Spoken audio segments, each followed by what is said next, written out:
Our viewer Deborah has a very important question. She wants to know how to make her kids realize how important it is to stay away from drugs and just say no. And you do have tips for parents. We know that studies show when parents talk to their kids, it does make a difference. What else can we do? Yeah, that's why I wrote a book, PhD. I took my PhD in addiction because I wanted to understand why we are addicted, why children are addicted. Avoid pain medication as much as possible. There's so many people on pain medication in this country. We write more prescription drugs in America than the entire world combined, including for our children.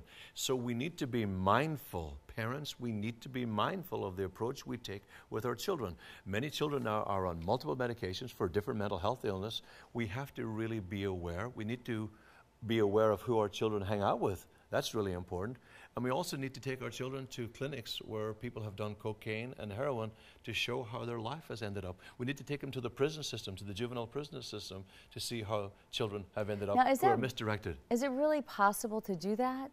Yeah. To be able to go and show them? Absolutely. There are tours where people can take their children to show them this is what happens to you when you don't do what you're supposed to do, when you don't abide by the law and you take multiple medications, or indeed if you take hard drugs like heroin and cocaine. So many of our children are addicted in this country, it's hard to believe. We have child prostitution, we have child transportation across borders, we have all sorts of stuff going on, but we give our children the wrong stuff at the wrong time at such a young age, so they become addicts at a very young age. And I'm not talking about heroin and cocaine at a young age, I'm talking about prescription meds.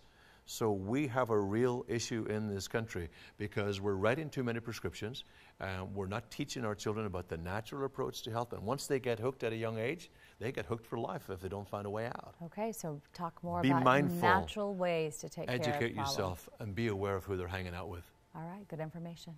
Thanks, Melissa.